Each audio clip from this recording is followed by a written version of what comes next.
Hello everyone and welcome back to this channel. Today we are doing another ranking video.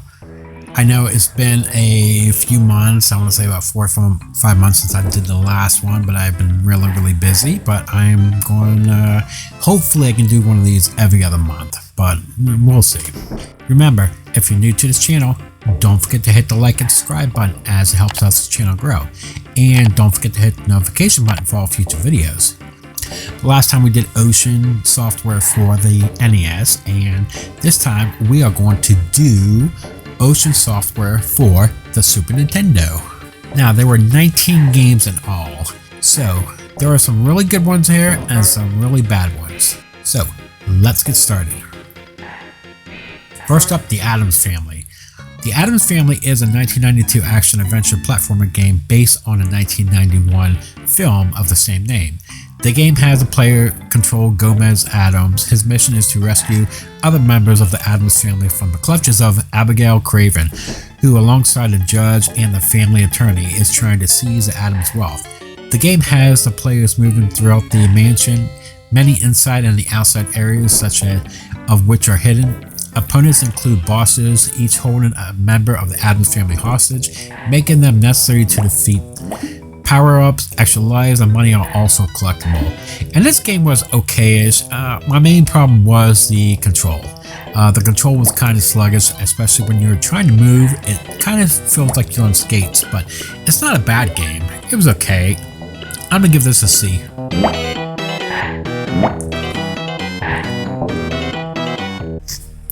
Next up, the Addams Family Values. Like the first game, this game is supposed to be taking place from the movie of the same name, but it's really not. It's completely different. In this one, the player takes the role of Uncle Fester as he searches for his recently kidnapped baby nephew, Hubert. On the way, he receives help from the Addams family and the other characters. The Addams Family Values is an action-adventure game with slightly role-playing elements. The player controls Fester by moving him around, fighting regular enemies and bosses, talking to members of the Addams household, and solving puzzles. And there are 8 dungeons players can explore with a handful of side quests. This game plays completely different from the first game, and it sort of plays like Fester's Quest, which I just beat not that long ago, and that wasn't a bad game. And I actually like this better than the first game. So I'm going to give this a B.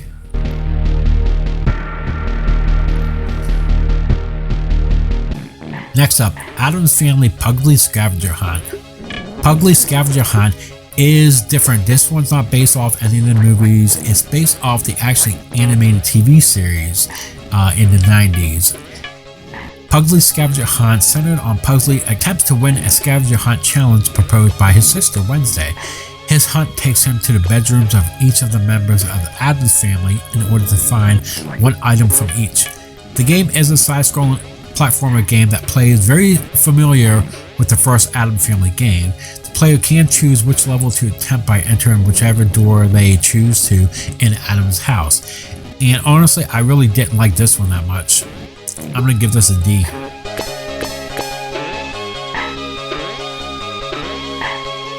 The Adventures of Kid Cleats. The Adventures of Kid Cleats is a side-scrolling platformer game. The player assumes the role of a soccer kid who travels several countries around the world to repair the World Cup by retrieving pieces. The player character can perform various types of soccer moves such as runs, shots, bicycle kicks, headers, and other sorts of moves that either advance in the level. And it gets harder to reach areas or eliminate enemies by using his soccer ball as a main tool. And honestly, this game was not that good. I didn't like it at all. I'm gonna give this an F.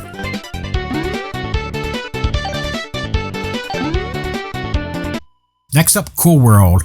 Cool World is based off the movie from the 90s starring Brad Pitt.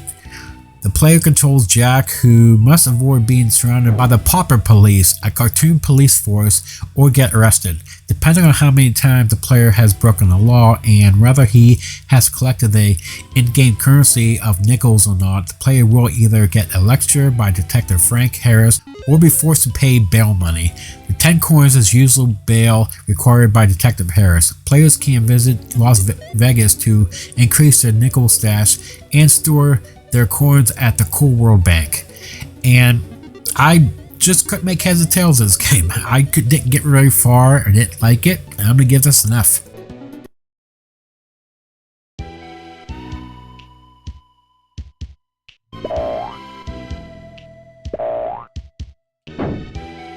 Next up, Dennis the Menace. Now this game I think is supposed to be based off the movie from the 90s. You control Dennis. The player has to go through 4 stages, collecting 5 large coins in each one. If the player manages to find both of Dennis's friends along with Mr. Wilson's entire coin collection, he will have won the game. Health is represented by hearts. If Dennis is touched by an enemy, 1 heart will disappear and Dennis will temporarily be stunned. Once all of the hearts are gone, the player must restart the level, but retains all main coins found. Pieces of candy located throughout the levels fully restore Dennis's health when collected. And again, I wanted to like this game, but I didn't think it was that good. I'm gonna give this an F.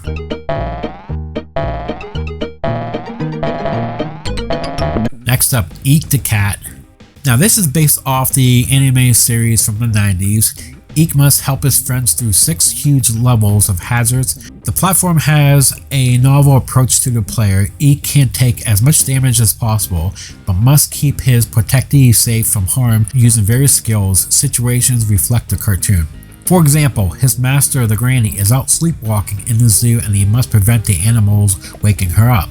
In the second level, his girlfriend has been abducted by aliens and he must help her get to the end of the level so the aliens can use her as a battery safety. And yeah, I didn't really care for this one too much, and I'm gonna give this a D.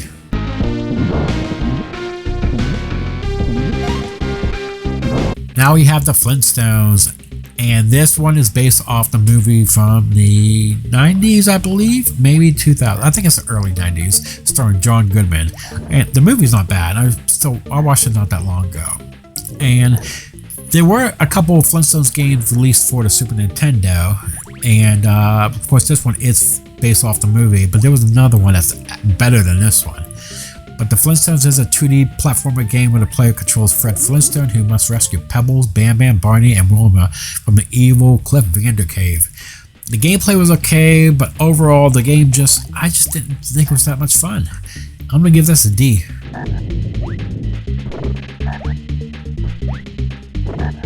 Now we have Jurassic Park. Now, when Jurassic Park came out, it was huge at the time, so naturally this came out for multiple systems: NES, Super Nintendo, Sega Genesis, and this one and the Sega Genesis plays completely different. A lot of people would prefer the Sega Genesis version. I prefer the Super Nintendo version myself. The player controls Grant and begins the game armed with a cattle prod. Although the game also features 5 other weapons: a tranquilizer gun, a shotgun, bolas, gas grenade launcher. The game features several different dinosaurs enemies, as well as giant dragonflies. The game's world is spacious and non-linear. The exterior portion, played from a top-down perspective, consists of a maze that is made up of the jungle trees along with rock formations, canals, fences, gates, and a number of buildings that can be entered and explored. The game switches to a first-person perspective when the player enters one of these buildings. And honestly, I actually liked this game. I thought it was good, and I really enjoyed this a lot better than the Sega Genesis version. So I'm going to give this an A.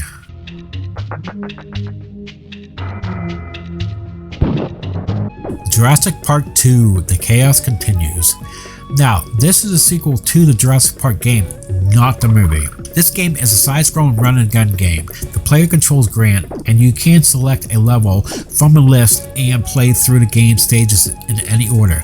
However, emergency missions also appear after each level is completed, and the order of these stages does not change. Some stages offer a simple flat design, and some have a platformer focus, and other features a maze of doorways that must be navigated to locate the exit.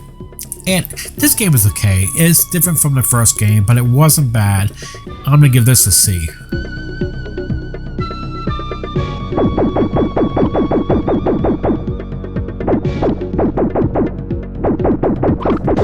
Next up, Lethal Weapon.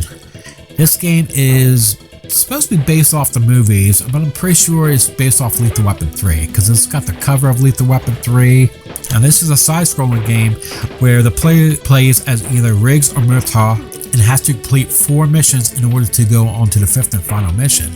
There was a little difference between the two characters other than Riggs having a faster rate of fire for his handgun, but at the cost of having low jump height, while Murtaugh has a higher jump height at the low cost of low rate of fire for his handgun. The first 4 missions have the player trying to do things such as rescue their friends Leo Getz, defuse a bomb in a shopping mall, stop a dockside smuggling operation, and prevent terrorists from blowing up a city sewer system. The final mission focuses on going after Jack Travis, the main villain of Lethal Weapon 3. And this game is okay, better than the NES version. I'm gonna give this a C.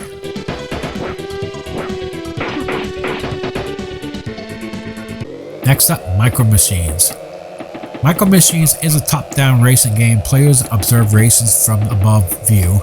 Players race in environments such as breakfast and pool tables, work desks, and tree houses, driving toward vehicles such as powerboats, helicopters, Formula 1 cars, and tanks that can't shoot other racers. Courses have a predefined path that racers must follow. If a player leaves that defined route for too long, they are sent back to the track. Many of the obstacles, such as cereal boxes, the breakfast table, and pencil sharpens on desks. And I didn't care for this that much. I'm gonna give this a D.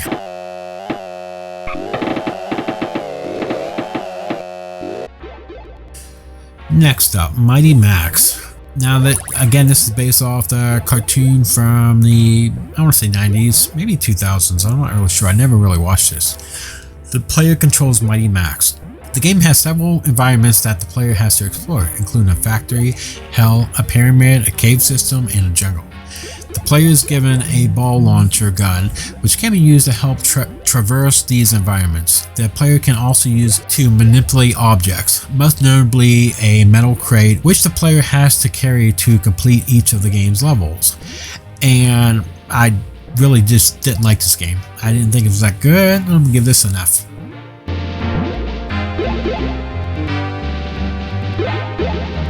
Next up, Mr. Nuts. The player controls Mr. Nuts, a red squirrel, through 6 theme levels. The end goal is to stop Mr. Blizzard, a Yeti who is trying to take over the world by using his magic powers to turn him into a mass of ice. Ammunition in the form of nuts can be collected and thrown at enemies. Mr. Nuts can run, jump, swim in some levels, and collect items. The character can jump on most enemies, strike them with his tail, and throw nuts he has collected at them to defeat them. Apart from the bosses, most enemies can be killed with 1 strike. And honestly, I thought this game was okay, but my son really loves this game, and I would probably give it a C, but my son loves it so much, I'm going to give this a B.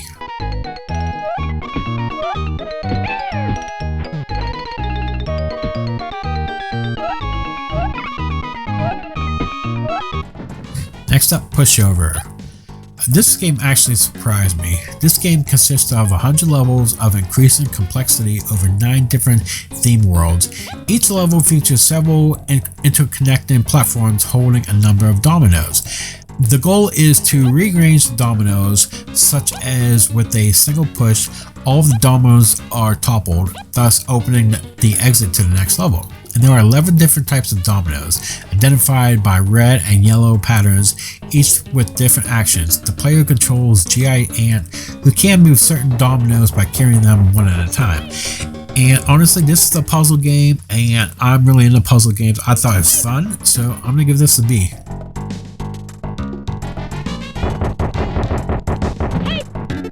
Next up, RoboCop 3. RoboCop 3 is based off the 1993 film of the same name, in which RoboCop, a cyborg police officer, attempts to stop a corporation from forcing the relocation of Detroit citizens so it can build the new Delta City. The game is a shoot-'em-up platformer game, and there are 6 levels in this game. Besides your pistol, you can get other weapons in this game also. And honestly, this game isn't good, and I'm not sure what's worse, either this or the RoboCop 3 movie. But I would not recommend this. I'm gonna give this a D.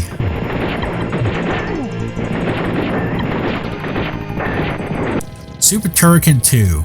Super Turrican 2 features more straightforward shooting action and uses Dolby Pro Logic surround sound as well as many Mode 7 effects. By sacrificing the big levels of the original Turrican games by playing more similar to the Konami Contra series, the majority edition is a grappling arm similar to that used in Bionic Commando, which can be used to swing between platformers and grab power-ups. The game features different vehicles such as a desert dune buggy, a space motorcycle, and an underwater motorjet. This game surprised me. I had fun with this. I'm gonna give this a B.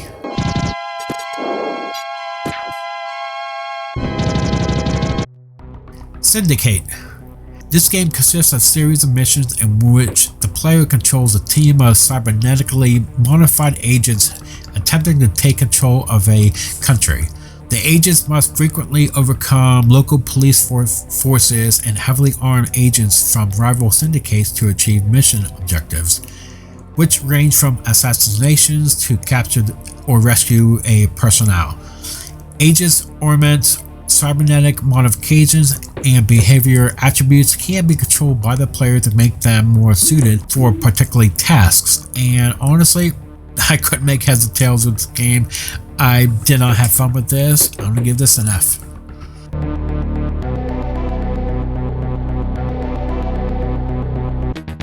And finally, we have The Untouchables. The Untouchables is a shooter that alternates from on-rail shooting range stages and side-scrolling stages with mild platforming. I think the NES version was supposed to follow the events of the 1987 movie, which was released on multiple systems in the 80s, and more ports appearing off in the 90s like this one. In this Super Nintendo version, it's more based off the 1993 TV series rather than the movie. This is the evidence that the various still photographs the game uses in its menus. Tom Armendez as Elliot Ness and William Forsythe as Capone, rather than the movie's Costner and De Niro. This game was, it's playable, but it's really not that great. I didn't have that much fun with this. I'm gonna give this a D.